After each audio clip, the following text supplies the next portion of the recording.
इसके बाद बताएगा मोल संकल्पना के बारे में आपको बताना है। किसी पदार्थ की वह मात्रा जिसमें उतने ही कण उपस्थित होते हैं जितने कार्बन 12 समस्थानिक के 12 ग्राम के कार्बन परमाणु की संख्या होती है, उसे क्या कहते हैं? एक मोल। सही है, एक मोल संख्या कहते हैं। एक मोल कितना के बराबर होता है? सही है, सही है 6.022 गुने 10 पे पावर 23। सही है, 023 भी कहीं कहीं लिखता है तो आपसे याद रखेगा, दो ही याद रखेगा। इसके बाद बताएगा एवोगाड्रो संख्या का मान कितना होता है? यही होता है। सही है, एक मोल जितना के बराबर होता है वही एवोगाड्रो होता है। इसके बाद बताएगा कार्बन के 6.022 गुने 10 पे पावर 23 परमाणु का भार कितना होता है? 12 ग्राम। सही है, 12 ग्राम हो जाएगा। इसके बाद बताएगा बॉयल एवं चार्ल्स के नियम के अनुसार बताएगा। बॉयल के नियम के अनुसार जो है क्या होता है? स्थिर ताप पर गैस की नियत मात्रा आयतन के दाब के व्युत्क्रमानुपाती होता है। सही है। इसके बाद ये किसका नियम है? स्थिर दाब पर किसी गैस के नियत मात्रा का आयतन उसके परम ताप के समानुपाती होता है। ये आपका चार्ल्स का नियम है। सही है, चार्ल्स का नियम हो जाएगा। चार्ल्स में क्या रखना है? स्थिर दाब पर, और उसमें बॉयल में क्या है? स्थिर ताप पर। बॉयल यानी पानी गर्म करिएगा तो ताप स्थिर, उस प्रकार से आप कर सकते हैं। और चार्ल्स में बात करें तो स्थिर दाब है। इसके बाद बताएगा बॉयल का नियम होता है नियत तापमान पर लागू होता है। सही है, अभी जस्ट बताए थे। और चार्ल्स की बात करें तो दाब, नियत दाब पे। सभी गैस शून्य आयतन घेरती है कितना डिग्री सेल्सियस ताप पर? सही है, -273.15 डिग्री सेल्सियस पे होता है। परम शून्य ताप उसी को कहते हैं, उतना ही डिग्री सेल्सियस होता है। समान ताप व दाब पर गैस के 1 ग्राम अणु के आयतन कितना लीटर होता है? 22.4 लीटर। सही है। इसके बाद बताएगा आदर्श गैस की ऊर्जा निर्भर करती है किस पर?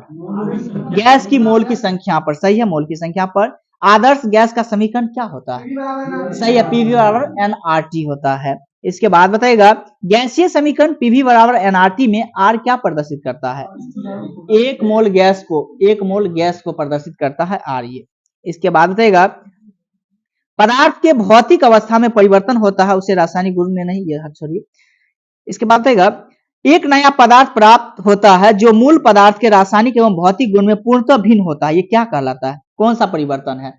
ये आपका फिजिकल, सही है, रासायनिक परिवर्तन का। सही जो, हाँ सही है, हाँ केमिकल रिएक्शन इसको बोलते, केमिकल चेंजिंग बोलेंगे इसको, केमिकल चेंजिंग। और अगर भौतिक को फिजिकल चेंजिंग। इसके बाद बताएगा दूध से दही जमना हो गया, लोहे में जंग लगना हो गया, मोमबत्ती का जलना हो गया, ये सब रासायनिक, यानी रासायनिक परिवर्तन में एक बार जब उसको चेंज कर दिए तो उसको दोबारा नहीं बदल सकते हैं। सही है। और भौतिक परिवर्तन में उसको बार बार जो है उस अवस्था में ला सकते हैं। सही है। जैसे कि एग्जाम्पल में है शक्कर का पानी में घुलना, जल का वाष्प में परिवर्तन होना, पानी का जमकर जो है बर्फ बनना, ये सब किसका प्रक्रिया है? भौतिक परिवर्तन का ही उदाहरण है। सही है। इसके बाद बताएगा दूध से क्रीम अलग करना। सही है, अपकेंद्रण विधि द्वारा ही होता है ये दूध से क्रीम अलग करना। इसके बाद बताएगा दही से मक्खन निकालना, हाँ ये भी आपका अपकेंद्रीय विधि द्वारा ही होता है। इसके बाद बताएगा जल अपघटन में ऊर्जा उत्पन्न होता है किस रूप में? जल अपघटन में ऊर्जा किस रूप में उत्पन्न होता है? ये आपका उष्मा के रूप में हो जाएगा। अभिक्रिया ऑक्सीकरण एवं अपघटन में आपको बताना है वे अभिक्रियाएं जिसमें पदार्थ ऑक्सीजन या विद्युत ऋणात्मक तत्व के संयोग करता है क्या कहलाता है? ऑक्सीडेशन यानी कि ऑक्सीकरण कहलाता है। सही है। लोहे पर जंग लगना, चांदी पर काली परत, तांबे पर हरी परत चढ़ना, ये सब ऑक्सीकरण का ही उदाहरण है। सही है। तत्व या यौगिक द्वारा रासायनिक अभिक्रिया में इलेक्ट्रॉन त्यागने की प्रक्रिया को क्या कहते हैं? ऑक्सीडेशन यानी ऑक्सीकरण ही कहते हैं। सही है। इसके बाद बताएगा तत्व या यौगिक रासायनिक अभिक्रिया में इलेक्ट्रॉन ग्रहण करना क्या कहलाता है? ये अवकरण। सही है, इसी को रिडक्शन कहते हैं। इसके बाद बताएगा पुरानी किताबों का कागज भूरा हो जाना किस कारण लगता है? सेलुलोज के अवकरण के कारण होता है। इसके बाद बताएगा जब एक पदार्थ इलेक्ट्रॉन का त्याग करता है तभी उसे दूसरा ग्रहण करता है तो ऐसी अभिक्रियाओं को क्या कहते हैं? रेडॉक्स अभिक्रियाएं कहते हैं। सही है। जंग लगना क्या, कौन सी अभिक्रिया है? ये नहीं, ये रेडॉक्स अभिक्रिया ही है। उसमें तो रासायनिक ठीक है, रासायनिक अभिक्रिया, और इसमें अगर हम बात करते हैं ऑक्सीडेशन वाला में या आपका रिडक्शन में तो आपका रेडॉक्स अभिक्रिया में आ जाएगा। ये श्वसन में शर्करा होता है किस रूप में? ऑक्सीकरण या अवकरण? ऑक्सीकरण हो जाएगा। श्वसन क्रिया में निर्माण होता है, क्या होता है? ऊर्जा, ऊर्जा का निर्माण होता है श्वसन में, सही है। इसके बाद बताइएगा धातुओं का घनत्व एवं गलनांक क्या होता है? उच्च होता है, सही है, उच्च हो जाएगा। हाँ, गलनांक एवं घनत्व जो है उसका उच्च होता है। कमरे के ताप पर द्रव अवस्था में पाई जाने वाली एकमात्र धातु कौन सा है? पारा हो जाएगा, सही है। क्विक सिल्वर किसे कहते हैं? पारा को ही कहते हैं। पारा का निष्कर्षण किया जाता है किससे? सिनेबार से, सिनेबार से। सबसे हल्की धातु कौन सा है? लिथियम हो जाएगा। सबसे भारी धातु ओस्मियम हो जाएगा। और सबसे कठोर धातु प्लेटिनियम है। सफेद सोना किसे कहते हैं? प्लेटिनियम को, सही है। सबसे कठोर पदार्थ हीरा हो जाएगा, हीरा हो जाएगा। वो अब क्रोमियम धीरे धीरे लिखने लगा है, लेकिन पहले हीरा ही था वो सब। एक और जो नया, एक क्रोमियम के बाद भी एक नया स्टार्ट कर दिया कुछ लिखना। हाँ, ऑप्शन के अकॉर्डिंग आप देख लीजिएगा, जो सब नहीं देगा उसमें। इसके बाद देगा सफेद सोना किसे कहा जाता है? प्लेटिनियम को कहते हैं, सही है। सबसे विषैली धातु कौन सा है? प्लूटोनियम। सबसे विषैली धातु की बात करते हैं तो कौन सा है? प्लूटोनियम है। धातु का निष्कर्षण होता है किस विधि द्वारा? अयस्क के, अयस्क, सही है। हाँ, सर्वाधिक प्रत्यास्थ धातु कौन सा है? स्टील होता है, स्टील, स्टील, स्टील होता है। इसके बाद से पृथ्वी के भूपटल पर प्रचुर मात्रा में पाए जाने वाला धातु कौन सा है? एल्युमिनियम है। एल्युमिनियम 8.13 के प्रतिशत लगभग पाया जाता है। और धातु लोहा कितना प्रतिशत पाया जाता है? 5%, यानी दूसरा स्थान पे धातु में लोहा है और पहला स्थान पे एल्युमिनियम हो जाएगा। पृथ्वी पर सबसे कम पाई जाने वाली धातु कौन सा है? टेस्टेटीन।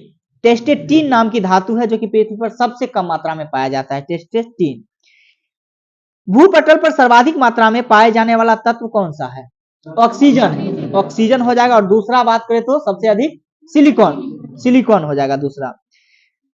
धातुओं का वह गुण जिसमें खींचकर तार में परिवर्तित किया जा सकता है उसे क्या कहते हैं? तन्यता कहते हैं, सही है, तन्यता हो जाएगा। धातु का वह गुण जिसे पीटकर चादर में परिवर्तित किया जा सकता है आधात वर्णता कहलाता है, सही है।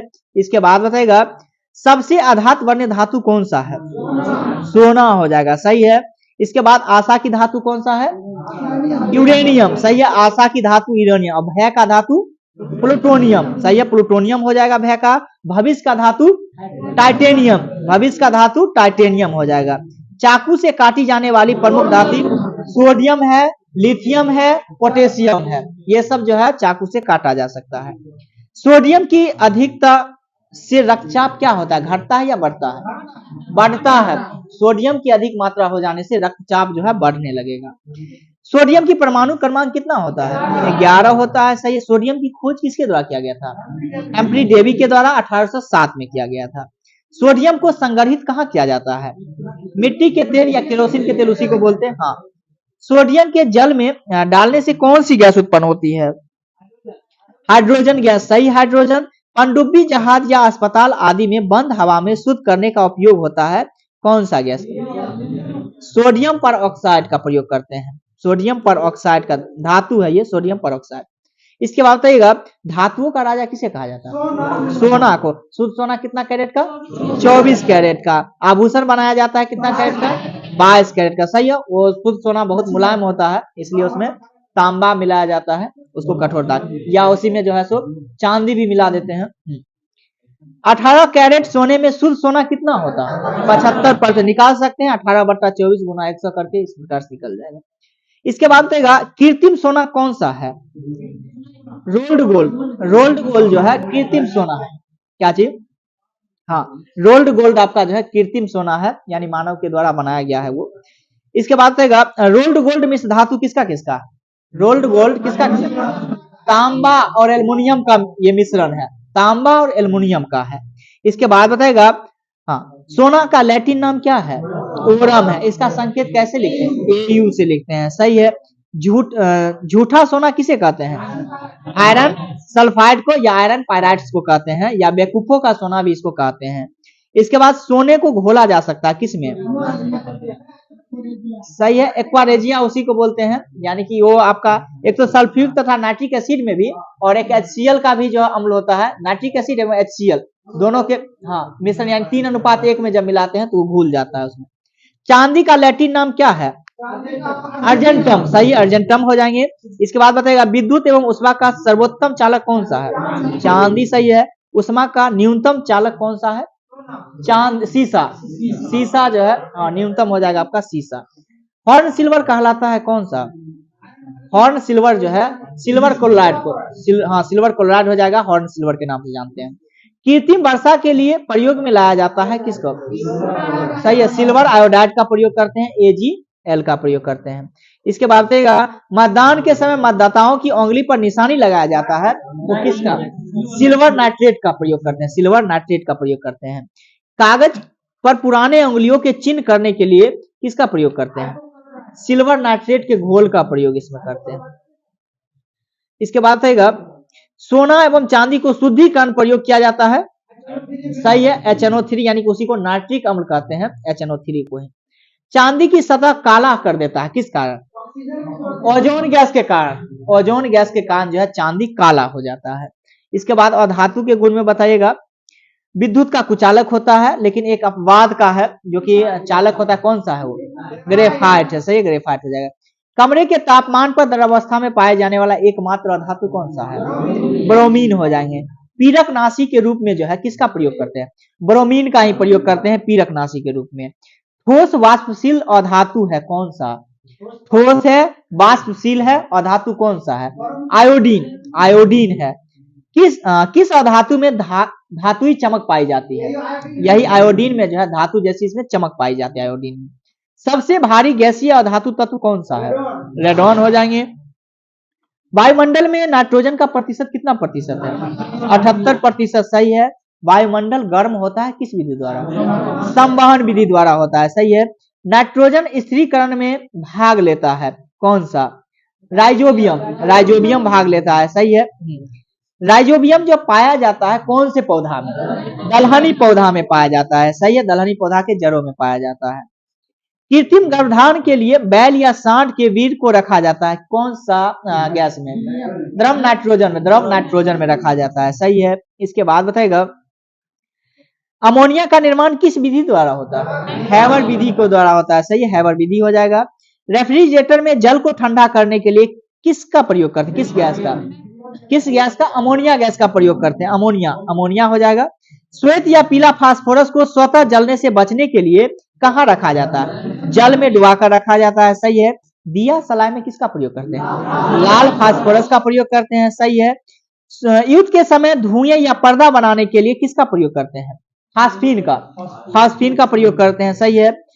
चूहे के विष के रूप में किसका प्रयोग करते हैं? जिंक सल्फाइड का, जिंक सल्फाइड का प्रयोग करते हैं, सही है, जिंक सल्फाइड हो जाएंगे। इसके बाद बताएगा अंडे के समान गंध आती है किसमें? ये आपका हो जाएगा हाइड्रोजन सल्फाइड के कारण, सही है, वो आपका बोल रहे हैं। हाँ, छोड़ दे, बंद कर दीजिए।